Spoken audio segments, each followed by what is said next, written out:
A paz do Senhor Jesus, meus irmãos. Que bom podermos estarmos aqui mais uma vez, estar junto com os irmãos, com as irmãs. Olá, você, meu amigo, minha amiga. Que coisa boa. Deus te abençoe tremendamente em nome do Senhor Jesus Cristo, dando continuidade ao nosso estudo, Aquilo que temos colocado aí semanalmente no nosso canal, Estamos tratando aí sobre conhecendo um pouco da história do cristianismo, a igreja na história, sobre a nossa história. Na verdade, você que está chegando agora, não deixe de ver o vídeo anterior para que você possa estar acompanhando, que você não possa perder aí o fio da meada, estar junto com a gente. O objetivo desse canal é ser bênção na sua vida, na sua casa, na sua família de uma maneira especial e tremenda. É muito bom ter você com a gente aqui em nome de Jesus. Quero agradecer a você que é inscrito no nosso canal. Você que ainda não é, se inscreva no nosso canal em nome do Senhor Jesus Cristo. Nos ajude, é muito importante para a gente. Você sabe disso, Se inscreva no nosso canal, deixe o seu comentário, o seu like, Compartilhe esse vídeo com demais pessoas. Nosso intuito é abençoar a sua vida, a sua casa, a sua família, o seu ministério, que seja para equilíbrio espiritual a sua vida em nome do Senhor Jesus Cristo. Amém, meus queridos irmãos? No vídeo de hoje, como está aqui no nosso título, nós vamos tratar sobre a plenitude dos tempos, Claro que não de maneira exaustiva, mas apenas para dar uma pincelada de maneira sucinta, breve ao coração dos irmãos, e assim estar lançando fogo no coração dos irmãos e luz na mente, e assim que os irmãos possam estar pesquisando, buscando, se aprofundando mais o assunto, para a glória de Deus, para a edificação de muitas e centenas e milhares de pessoas. Amém, meus queridos? Quero ler um texto com os irmãos, Carta de Paulo aos Efésios, capítulo 4. Carta de Paulo aos Efésios, capítulo 4. Gostaria de indicar para os irmãos, estou lendo esse livro, Igreja, Identidade e Símbolos, do pastor Esdras Costa Bento.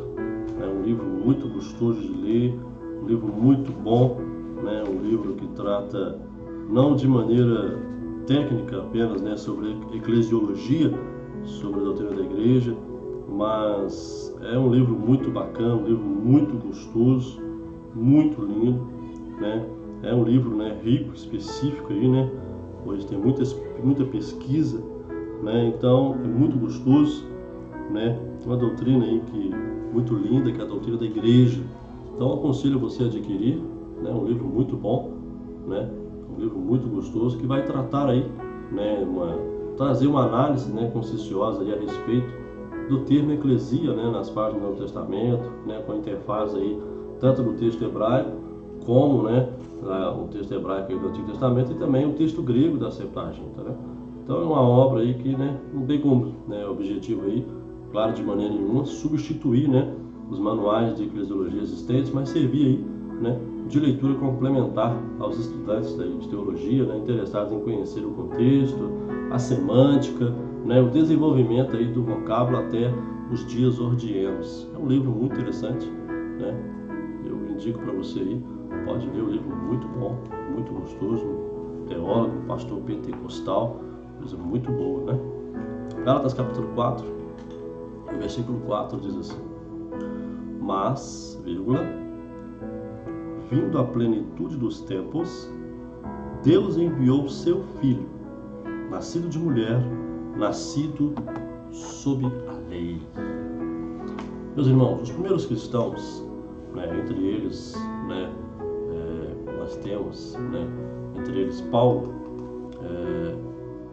eles não criam, que o tempo e o lugar do nascimento de Jesus foram deixados, ao caso, ao acaso, de qualquer maneira, Pelo contrário, eles viam a mão de Deus preparando o advento de Jesus com todos os acontecimentos anteriores, ao seu nascimento, em todas as circunstâncias históricas que o rodearam, mesmo, pode ser dito aí do nascimento da igreja, que é o resultado da obra de Jesus, Deus havia preparado o caminho, para que os discípulos, uma vez, tendo recebido aí o poder do Espírito Santo, pudessem ser testemunhas, ser testemunha de Jesus, tanto em Jerusalém como em toda a Judéia, Samaria e o que? Até os confins da terra. Portanto, a igreja nunca foi, uma comunidade assim, desprovida, de todo contato com o mundo exterior. Os primeiros cristãos, eles eram judeus do século I, e como judeus, escutaram e receberam o Evangelho. Depois, a nova fé foi se propagando, tanto entre os judeus, que viviam fora da Palestina, como entre os gentios que viviam ali no Império Romano, e ainda fora dele. Em consequência, a fim de compreender a história da igreja em seus primeiros séculos, nós devemos, com muito cuidado, com muito carinho, observar o mundo em que a igreja se desenvolveu, o contexto em que a igreja se desenvolveu. Por exemplo, o judaísmo na Palestina é muito interessante porque a Palestina, a região onde o cristianismo deu seus primeiros passos, ela foi sempre uma terra sofrida, Em tempos antigos, se você vê isso no Antigo Testamento, isso se deveu principalmente ao que? A sua posição geográfica, que colocava ali na encruzilhada, das grandes rotas comerciais que uniam o Egito, a Mesopotâmia, e a Arábia, a Ásia Menor. Então, por toda a história do Antigo Testamento, essa estreita faixa de terreno, ela se viu cobiçada, invadida, algumas vezes pelo Egito, outras vezes pelos impérios que surgiam na região ali da Mesopotâmia, bem na Pérsia. No século IV, um povo contendente entrou na arena, que é Alexandre, com as suas hostes macedônicas.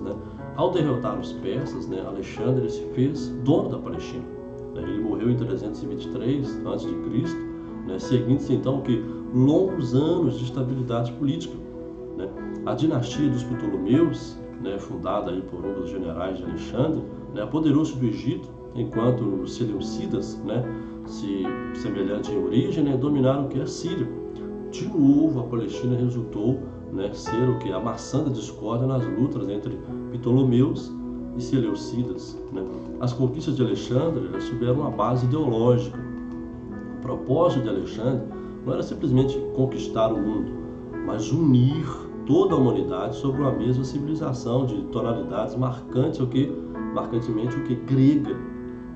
O resultado disso foi aí o helenismo, que tendia a combinar elementos puramente gregos com outros tomados das diversas civilizações conquistadas. Ainda que o caráter preciso do helenismo tenha variado de região a região, em termos gerais, foi a bacia oriental do Mediterrâneo que lhe deu uma unidade que serviu primeiro à expansão do Império Romano e depois, é claro, à pregação do Evangelho. Mas o helenismo não era uma bênção apenas para os judeus, visto que parte da ideologia helenista consistia em equiparar e fundir os deuses de diversos povos. Os judeus viam no helenismo uma série de ameaças à fé do Deus único de Israel, o monoteísmo. Por isso, a história da Palestina, desde a conquista de Alexandre até a destruição de Jerusalém, se eu não me engano, no ano 70 depois de Cristo, pode-se ver como um conflito constante entre as pressões do helenismo, por um lado, e a fidelidade dos judeus a seu Deus e as suas tradições, por outro. O ponto culminante dessa luta foi a rebelião dos Macabeus. Primeiro o sacerdote Matias, se eu não me engano bem o nome dele, e depois 3 de seus filhos, Jonatas, Judas e Simeão, rebelaram-se contra o helenismo dos Seleucidas, que pretendiam impor deuses pagãos entre os judeus. O movimento ele teve algum êxito, mas já João Hircano, o filho de Simeão Macabeu, começou a se amoldar aos costumes dos povos circunvizinhos e a favorecer as tendências helenistas. Quando alguns dos judeus mais austeros se opuseram a essa política, deflagrou-se aí uma perseguição. E por fim, em 63 d.C., o romano Pompeu ele conquistou o país e depois o último dos Macabeus, que era Aristóbulo II. A política dos romanos era, em geral, digamos assim, tolerante em relação à religião e aos costumes dos povos conquistados. Pouco tempo depois da deposição de Aristóbulo, os romanos devolveram aos descendentes macabeus certa medida de autoridade, dando-lhes ali os títulos de sumo sacerdote e etenarca, né? Herodes, nomeado rei da Judéia pelos romanos em 40 depois de Cristo, né? Ele foi o último governante com certa ascendência macabeia, né? Pois sua esposa era dessa linhagem, né?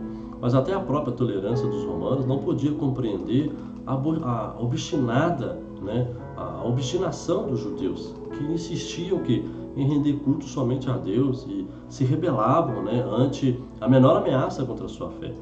Herodes fez o possível para introduzir o helenismo no país, né? Ele fez o que pôde, né, para colocar o helenismo no país. E com esse propósito, né, ele fez construir templos em honra a Roma, Augusto em Samaria e Cesareia, né? Porém, quando se atreviu a colocar uma águia de ouro na entrada do templo, os judeus se sublevaram e Herodes teve de, né, recorrer à violência para isso, né? E seus sucessores seguiram a mesma política helenizante, né, fazendo construir ali novas cidades, né, de estilo helenista e trazendo gentios para viver nelas, né? Por essa questão, as rebeliões elas sucederam quase ininterruptamente, né? Jesus era menino quando os judeus se rebelaram contra o etenarca Arquelau, né, que teve de recorrer às tropas romanas, né? Essas tropas, sob o comando do general Varo, destruíram a cidade de Séforis, né, capital ali da Galileia, vizinha de Nazaré, e crucificaram 2.000 judeus nessa época, né? E essa rebelião, que se refere a Gamaliel ao dizer que, né, nos dias de recenseamento surgiu ali Judas, o Galileu, né, que desencaminhou muitos que o seguiram, é isso que trata essa parte ali, né? O partido dos Zelotes, né, que se opunha tenazmente ao regime romano, continuou, né, existindo depois das atrocidades de Varo e cumpriu um papel importante na grande rebelião que irrompeu em 66 d.C. Essa rebelião foi talvez a mais violenta de todas, né? Conduziu em suas consequências a destruição de Jerusalém no ano 70 d.C., quando o general, né, depois, né, se tornou imperador, né, Tito, ele conquistou a cidade, derrubou o templo, né, completamente, né? Em meio a tais lutas e tentações, né, não é de estranhar que o judaísmo se tenha tomado, né, cada vez mais legalistas, né? Era necessário, né, que o povo tivesse diretrizes claras acerca de qual deveria ser, né, a sua conduta em diversas circunstâncias. Os preceitos detalhados dos fariseus não tinham ali o propósito de fomentar a religião puramente externa, ainda que às vezes, né, tenha tido esse resultado, mas antes procuravam o quê? Aplicar a lei às circunstâncias que o povo vivia no dia a dia, né?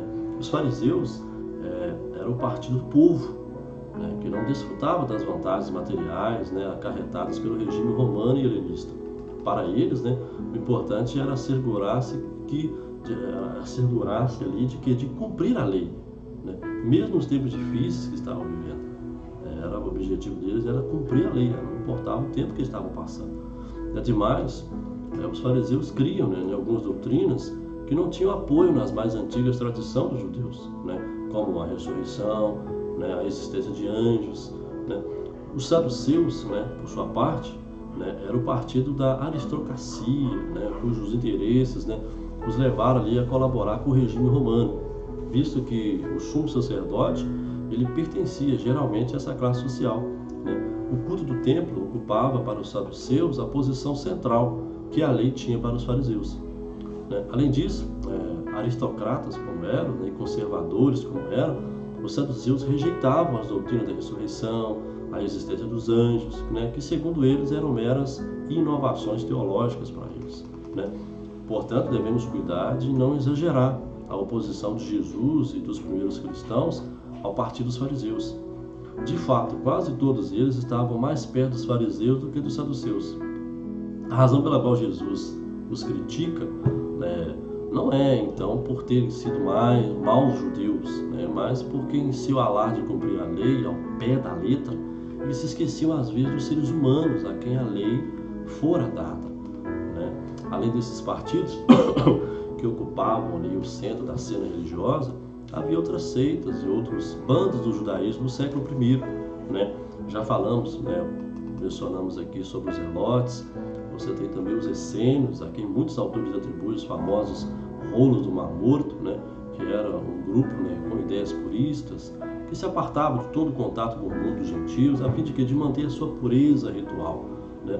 Segundo o historiador Flávio Josefo, né, esses essênios sustentavam, além das doutrinas tradicionais do judaísmo, certas doutrinas secretas que lhe estavam, né, vedadas, né, revelar a quem não fosse membro da seita, né? Por outra parte, toda essa diversidade de tendências, partidos, seitas que não há de ofuscar os pontos fundamentais que todos os judeus sustentavam em comum, o monoteísmo ético e a esperança escatológica.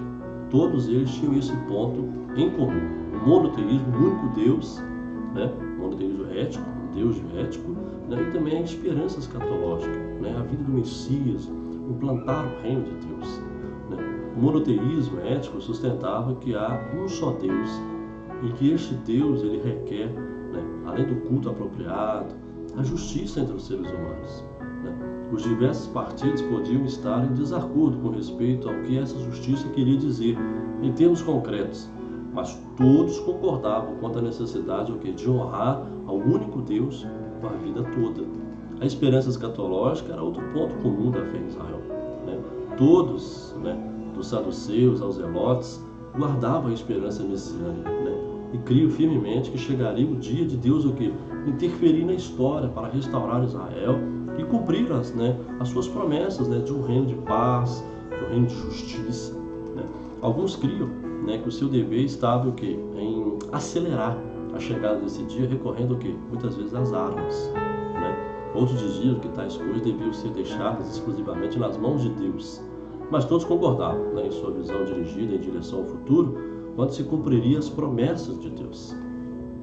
Todos esses grupos que nós falamos até agora, né, o mais apto para sobreviver depois da destruição do templo era o dos fariseus, né? Efetivamente, né, essa seita tinha suas raízes na época do exílio babilônico, né, quando os judeus não podiam mais, né, não podiam mais chegar ao templo para adorar e, portanto, sua fé se centralizava na lei. Durante os últimos séculos antes do advento de Jesus, da vinda de Jesus, né, o número de judeus que viviam em terras longínquas aumentava de forma constante, né? Tais pessoas que não podiam visitar o templo, senão em raras ocasiões, né, pelo menos uma vez na vida, eles viam-se obrigados a centralizar sua fé na lei e não no templo, né? Então, em 70 depois de Cristo, né, a destruição de Jerusalém deu um golpe de misericórdia no partido dos saduceus. Então, portanto, né, o judaísmo que o cristianismo conheceu através de quase toda a história vem da tradição farisaica, assim como o judaísmo que existe, né, hoje em dia, né, nos nossos dias. Outro ponto interessante também é a questão do judaísmo da dispersão. Como já acabamos de falar, houve um número cada vez maior de judeus que viviam fora da Palestina durante os séculos que precederam o advento de Jesus. Alguns desses judeus eram descendentes, né, dos que viviam, né, dos que haviam ido ao exílio, né, na Babilônia. Nessa cidade, portanto, né, como em toda a região ali da Mesopotâmia e da Pérsia, havia fortes contingentes judeus, né? No Império Romano, os judeus se haviam espalhado por diversas circunstâncias. E já no século I, né, as colônias judaicas em Roma e em Alexandria eram bem numerosas. Em quase todas as cidades do Mediterrâneo Oriental havia pelo menos uma sinagoga, né? No Egito chegou-se a construir um templo por volta do século VII a.C. na cidade de Elefantina, né? E houve um outro, né, no delta do Nilo no século II. Mas em geral esses judeus, chamados de os judeus da dispersão ou da diáspora, né, não construíram templos nos quais podiam oferecer sacrifícios, mas antes sinagogas nas quais estudavam as escrituras semanalmente, como acontece hoje em dia, não é? O judaísmo da diáspora é de suma importância para a história da Igreja Cristã, pois foi através dele, né, segundo veremos aí logo mais para frente, né, a gente vai nos próximos vídeos, que a nova fé se estendeu mais rapidamente pelo Império Romano, né? Além disso, esse judaísmo proporcionou à Igreja a tradução do Antigo Testamento para o grego, a Septuaginta, né, que foi um dos principais veículos de sua propaganda religiosa, podemos assim dizer, né? Esse judaísmo se distinguia de seu congênero na Palestina, né, principalmente, né, por duas características básicas, né, o uso do idioma grego e o seu contato inevitavelmente com a cultura helenista, né, da época. Na Palestina do primeiro século, né, em toda a região do Oriente desse país, havia muitos judeus, né, que já não usavam o antigo idioma hebreu ou hebraico, mas o aramaico, né? Os judeus que se achavam dispersos por todos os restantes do Império Romano falavam o grego, né? Depois das conquistas de Alexandre, o grego veio a ser a língua franca da bacia oriental do Mediterrâneo. Judeus, egípcios, cipriotas, né, e até romanos, né, utilizavam o grego para comunicar-se entre si, né? Em algumas regiões, especialmente no Egito, né, os judeus perderam o uso da língua hebraica e foi necessário traduzir suas escrituras para o grego, né? Então você vê a importância do grego, né, como se fosse o inglês hoje em dia, né? Essa versão grega do Antigo Testamento, ela recebeu, como todos nós sabemos e vocês sabemos, né, o nome de Septuaginta, né, que se abrevia, né, frequentemente mediante o número romano, né, 70, né, LLXX, né? E esse nome, né, e número, né, ele provém de uma antiga lenda segundo a qual Ptolomeu Filadélfio, né, ele era rei do Egito, ele ordenou que 72 anciões hebreus traduzissem a Bíblia independentemente, né, e todos eles produziram um trabalho idêntico entre si, né? Ao que parece, né, o propósito dessa lenda era garantir a autoridade dessa versão, que foi de fato produzida, né, ao longo de vários séculos por tradutores com distintos critérios, né, de modo que algumas porções são excessivamente literais, enquanto outras tomam aí liberdades, né, indevidas com o texto, infelizmente, né?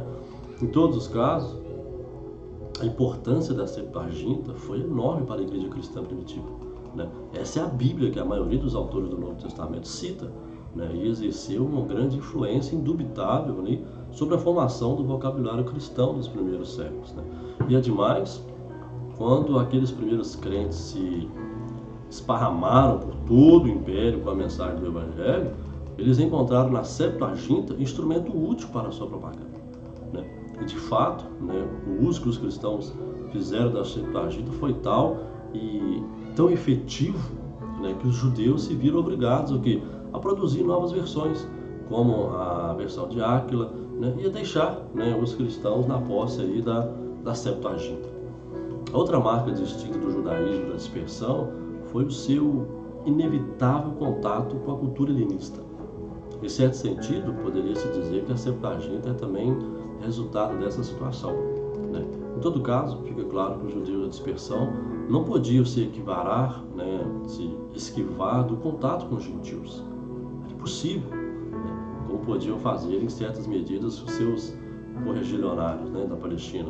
Os judeus da dispersão, eles viam-se obrigados, em consequência, a defender a sua fé a cada passo diante daquelas pessoas de cultura helenista, né, para quem a fé de Israel era ridícula, antiquada ou até mesmo ininteligível. Diante dessa situação, e especialmente na cidade de Alexandria, surgiu entre os judeus um movimento que tratava de mostrar a compatibilidade entre o melhor da cultura helenista e a religião hebraica, né? Já no século III, Demétrio narrou a história dos reis de Judá seguindo os padrões da historiografia pagã, né? Mas foi na pessoa de Filo de Alexandria, né, contemporâneo de Jesus, né, que esse movimento alcançou aí o seu ápice. Visto que os argumentos de Filo, né, outros mais parecidos, né, foram utilizados depois por alguns cristãos na própria cidade de Alexandria, e vale a pena resumi-los, né, por um breve tempo aqui, né? O que Filo ele tenta fazer é mostrar a compatibilidade entre a filosofia platônica e as escrituras hebraicas. Segundo ele, né, já que os filósofos eram pessoas cultas e as escrituras hebraicas são anteriores a eles, é de supor que qualquer concordância entre ambos se deve a que os gregos copiaram dos judeus, né, e não vice-versa. Então, Filo ele procede a mostrar essa concordância interpretando o Antigo Testamento como uma série de alegorias que apontam em direção às mesmas verdades eternas a que os filósofos se referem de maneira mais literal. O Deus de Filo é absolutamente transcendente, né? Transcendente é aquilo que está um pouco distante, que transcende, né? Transcendente e imutável, no estilo de que uno inefável, né, ali dos platônicos, né?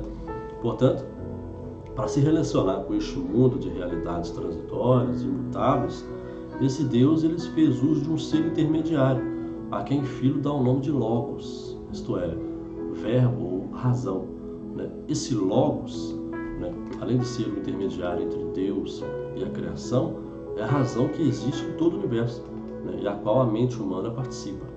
Em outras palavras, é esse Logos que faz o universo ser compreendido pela mente humana. Alguns pensadores cristãos adotaram essas ideias propostas por Philo com todas as suas vantagens e também, é claro, os seus perigos, né?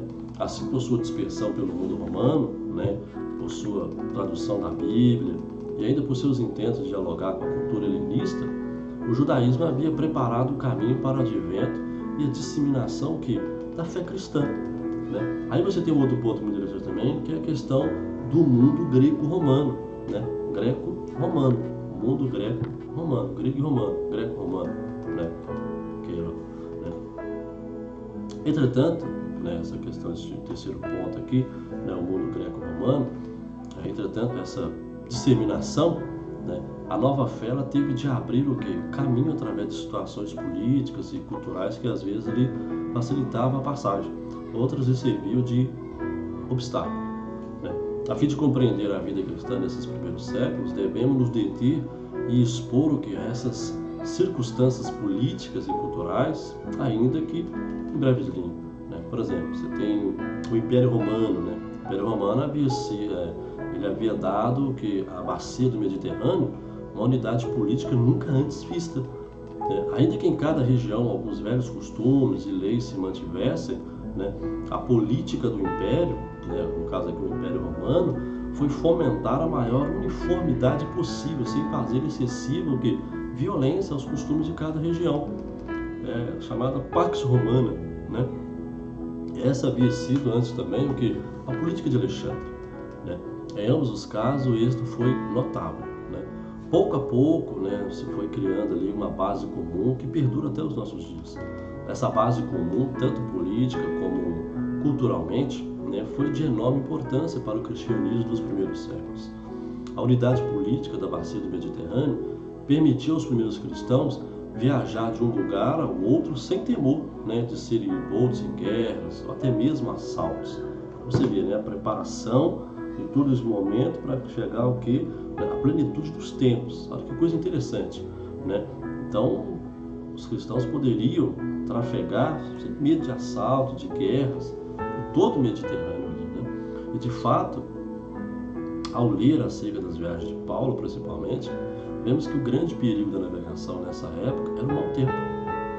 Uns séculos antes, os piratas que infestavam o Mediterrâneo eram muito mais terríveis do que qualquer tempestade, né? Os caminhos romanos, né, que uniam até as mais distantes províncias, alguns dos quais ainda existem hoje em dia, né, não foram alheios aos pés dos cristãos que iam de um lugar para o outro, levando a mensagem da redenção em Jesus Cristo. Vendo que o comércio florescia, os povos iam de um lugar a outro, e assim o cristianismo chegou frequentemente a alguma nova região, né, não levado por missionários ou pregadores itinerantes, mas por mercadores, escravos, soldados, outras pessoas que se viam ali obrigadas a viajar por diversas razões. Então, nesse sentido, as condições políticas da época foram favoráveis à disseminação da fé, do crescimento do cristianismo. Tudo isso você vê o cuidado de Deus, né? O cuidado de Deus, o eterno propósito de Deus sendo cumprido, não é?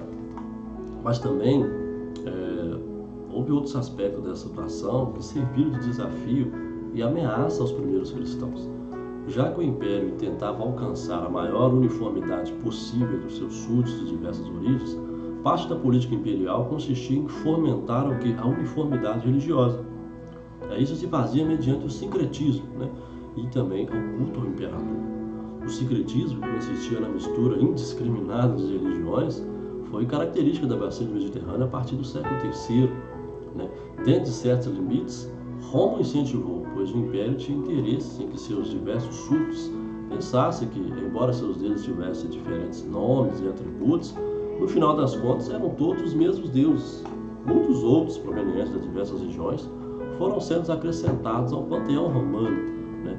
Panteão, ele quer dizer, significa precisamente, né, templo de todos os deuses, né? Pelos mesmos caminhos pelos quais transitaram os mercadores, missionários cristãos, transitavam também pessoas das mais variadas religiões, né? E todas essas religiões digamos assim, que elas se entremescalavam e se fundiam ali nas praças, nos fóruns das cidades, né? O sincretismo era a moda religiosa da época, né? Muito diferente de hoje em dia. Em tal ambiente, a gente vê aí, né, tanto judeus como cristãos pareciam ser pessoas intransigentes, que insistiam em seu Deus único, diferente de todos os demais deuses, né? Por essa razão, muitos viam no judaísmo e no cristianismo um cisto que devia ser extirpado da sociedade romana. Por isso que você vê as perseguições, não é? Contudo, foi o culto ao imperador o ponto nevrálgico que desatou a perseguição. Muitas vezes essas perseguições tinham características políticas, né? O culto ao imperador era um dos meios que Roma utilizava para fomentar a unidade e a lealdade ao seu império, né?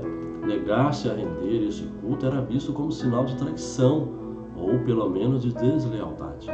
Então, logo, não são poucos os casos em que fica patente que, ao mesmo tempo em que o mártir morria por sua fé, quem o condenava o fazia levado por sentimentos de lealdade política, né?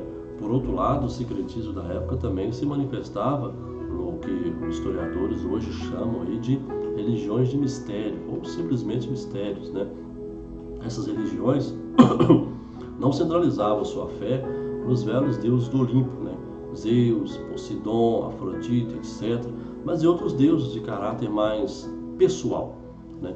Nos séculos anteriores, antes que se espalhasse o espírito sincretista e cosmopolita, né, cada indivíduo era devoto aos deuses do seu país em que havia nascido. Mas agora, em meio à confusão criada pelas conquistas de Alexandre, de Roma, cada pessoa tinha de decidir a que Deus ele prestaria sua devoção, né?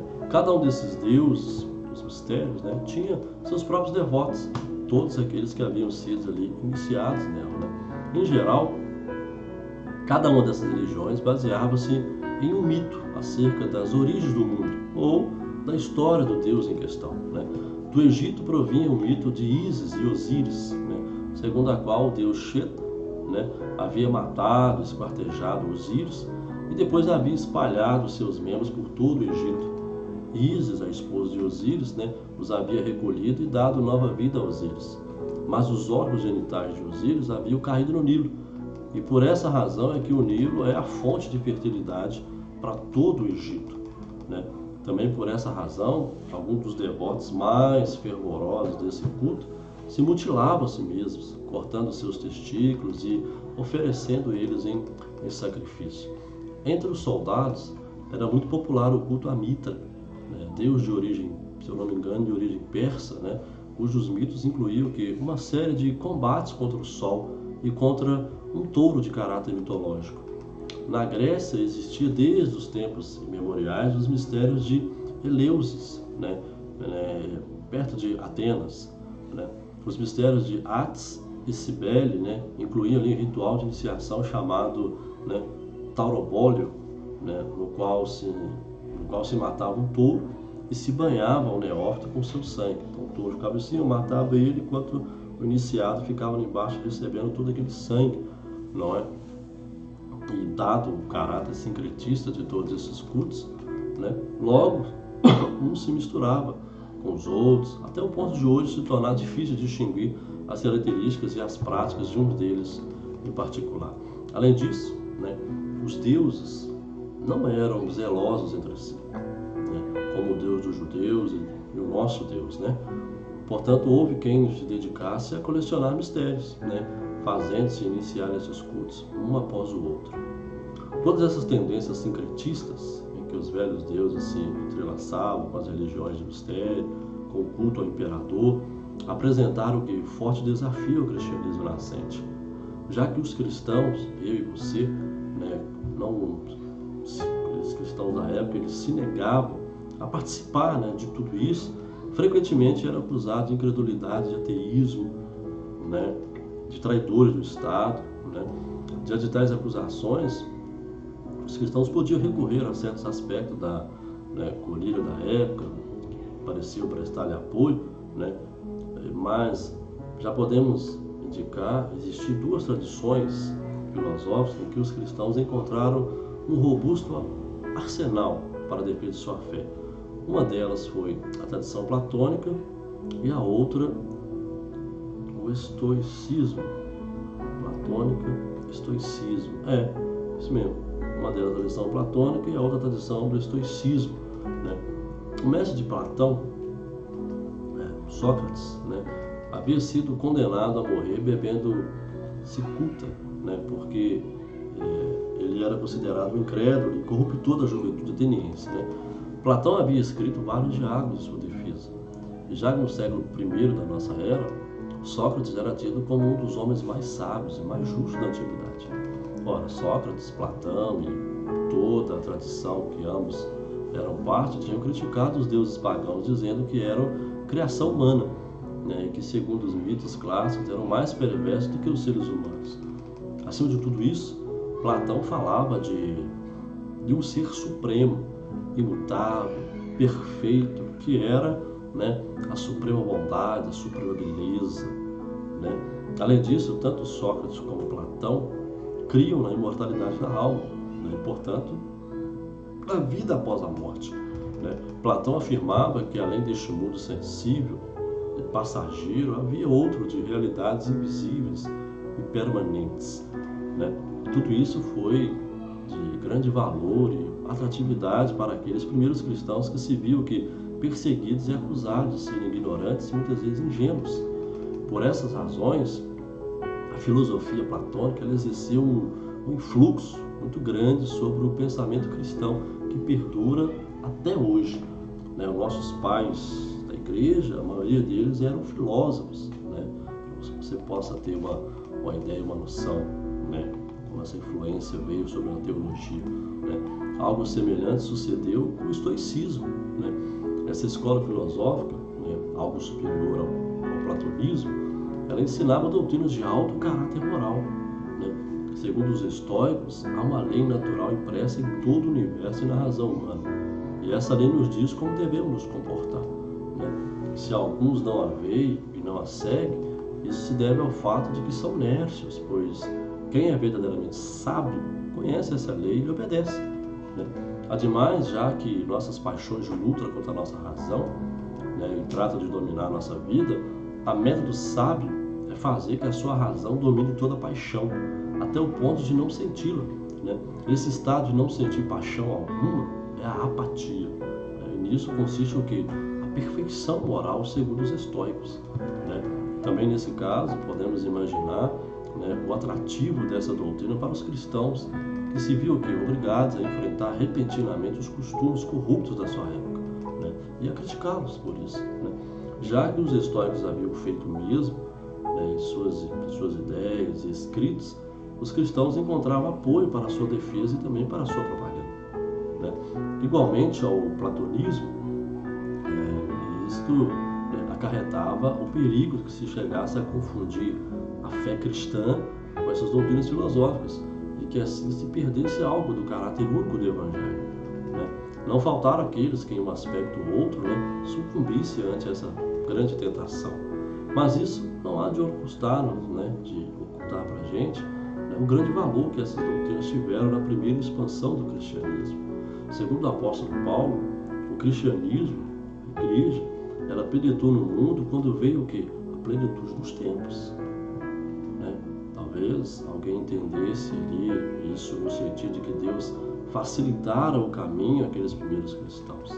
Não há dúvidas, né, de que muito do que estava acontecendo no século I facilitou o avanço da nova fé, mas também é certo que esses mesmos acontecimentos colocavam diante da igreja desafios difíceis que exigiam enorme valor e muita audácia, né? A plenitude dos tempos, né, não quer dizer que o mundo estivesse pronto a se tornar cristão, né, como fruta madura, pronta para cair da árvore, mas quer dizer que nos desígnios, né, inescrutáveis de Deus, no eterno plano de Deus, havia chegado o momento de enviar o seu Filho ao mundo para sofrer a morte de cruz e de espalhar os discípulos por esse mesmo mundo, a fim de que eles também dessem, né, esse testemunho custoso de uma fé no crucificado, no caso a pessoa de Cristo. Por isso a importância de nós entendermos bem a plenitude dos tempos, que Jesus não podia vir no tempo de Nabucodonosor, não podia vir no tempo de Ciro, de Dário, não podia vir ali no tempo mesmo de Alexandre o Grande, né? Mas nesse momento, e Jesus também não poderia vir hoje, porque se Jesus viesse hoje, o Evangelho, como nós temos hoje, não teria esse impacto como tem hoje, porque estava tudo pronto, o palco estava montado, né? Tudo que Deus projetou na eternidade para que acontecesse, para que Cristo viesse ao mundo, estava certo. Que coisa linda! Por isso que eu e você temos fé na palavra de Deus. Meu querido, que Deus te abençoe tremendamente em nome de Jesus. Que Deus te abençoe. Ore pela sua igreja, comungue com a sua igreja, esteja em comunhão com a sua igreja. Não aceite ninguém falar mal da igreja, do corpo de Cristo, pois cumpre esse eterno propósito de Deus que cumpriu na plenitude dos tempos, enviar o seu Filho e revelar para si um grande mistério, que é o mistério da igreja. Todas as raças, todos os povos, todas as línguas, todas as nações, todas juntas em um só, Cristo Jesus, o nosso Senhor. Meus irmãos, que Deus te abençoe tremendamente em nome de Jesus. Espero você no nosso próximo encontro, querendo Deus, em nome de Jesus.